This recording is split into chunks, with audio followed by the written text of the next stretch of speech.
Və davam edirik ki, Allahın kitablarına iman etmək, inanmaq. Bu, imanın rukunlarından üçüncü rukundur. Əhl-i-Sünnə və Cəmaatın əqidəsinin, yəni əqidənin əsaslarındandır ki, hansı ki, Əhl-i-Sünnə və Cəmaatın o əqidəsi və zahirdə, batında olan əqidəsi və mənhəcidir. Ki, Allah Taala'nın nazil etdiyi kitablara inanmaq. Allah Subhanahu taala Təbarək və Teala adlarını zikr elədikləri var bizlərə və zikr eləmədikləri vardır.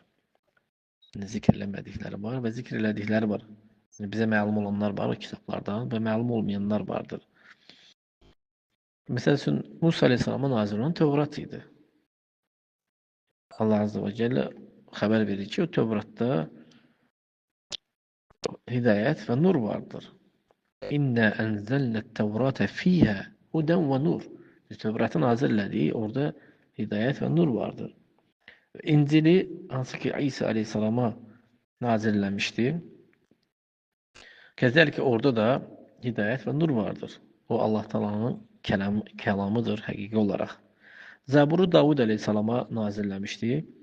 O kitabda möcüzələr və hikmətlər vardır. Çoxlu orada nədir? Hikmətlər vardır ki, Allah Subhanahu taala yəni onu Davud Aleyhisselama nazilləmişdi. Necə ki, təfsir alimləri bunu zikr edib demişdilər. Həmçinin İbrahim Aleyhisselamla Musa Aleyhisselama səhifələr nazil eləmişdi.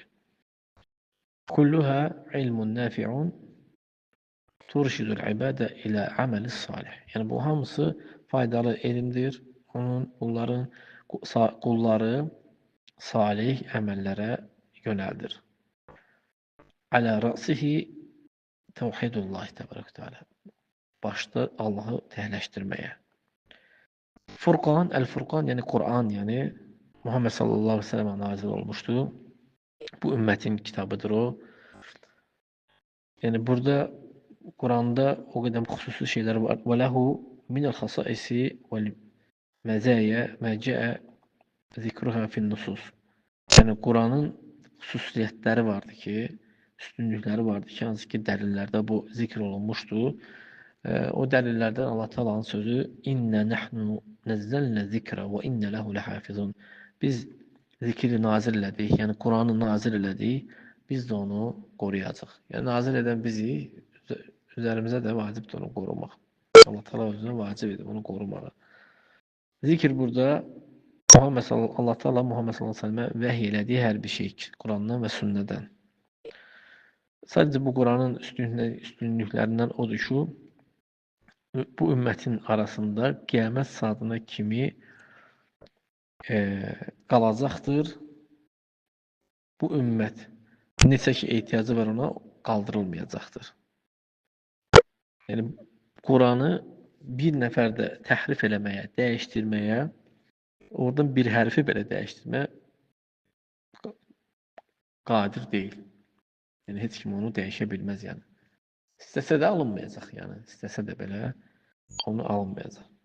Yəni çünki Quranı Allah Taala qoruyubdur. Yəni keçmiş hidayət imamları ilə, gələcək hidayət imamları ilə hamısından nədir? Bu səbəbilə bu Quranı qoruyubdur.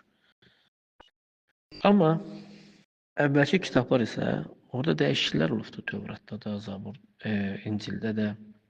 Bunlarda nədir? Dəyişikliklər olubdur. Yer üzündə oyun oynayıblar. Allah Subhanahu taala onların hamısını axsahumullah, yəni Allah onları zəll eləsin. Yəni hamısı Allahın kitabında dəyişikliklər ediblər. Yəhudilər də, xristianlar da. Allahın qəzəbi tutubdur onlara lənət edibdir. Çünki onlar nimətə küfr eləmişdilər. Allaha şərik qoşmuşdular. Allahın nazil eləmədiyi bir şeydə Allaha şərik qoşmuşdular.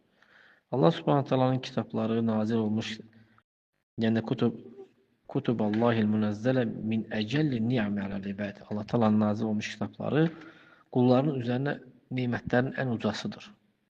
Kitablar ən uca nemətlər qulların üzərinə. Əgər Allah Taala qullarına o kitabları nazil eləməsəydi, rəsullarına nazil eləməsəydi, Allah Taala onlardan nə istəyir, onu bilməzdilər. Allahın yolunu bilməzdilər, Allahın kəramət diyarına getməyi bilməzdilər. Bu kitablar yolundan rəsullar yoluyla bunu bilmək olur. İz mə urifu zəlikə illə bimə ənzəlallah minəl-kitab, minəl-kutubi və arsələ min rusulin. Allah Teala kitabları nazil eləməklə, rəsulları göndərməklə bu şeylər nədir? Bilinifdir. Və həzil ümmətu kitabuhu el-Quran. Bu ümmətin kitabı Qurandır. La yecuzu li əhədin ən yetəabbədə bi'ibadətin ləm yəti bihəl el-Quran. Yəni bir kəsə də icazəli deyil ki, Quran gətirmədiyi bir şeylə ibadət eləsin.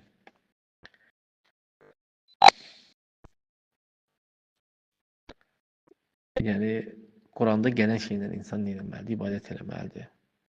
Amma Yahudilərdən və yaxud da xristiyanlardan və yaxud da ərəb və yaxud da əcnəbilər hətta din aləmində belə yəni, olsalar belə lazımdır ki, hamısı bunlar Qurandan geçsinlər. Elhamdülillah alə fadlihi və əhsənihi və kərəmihi və imtinanihi.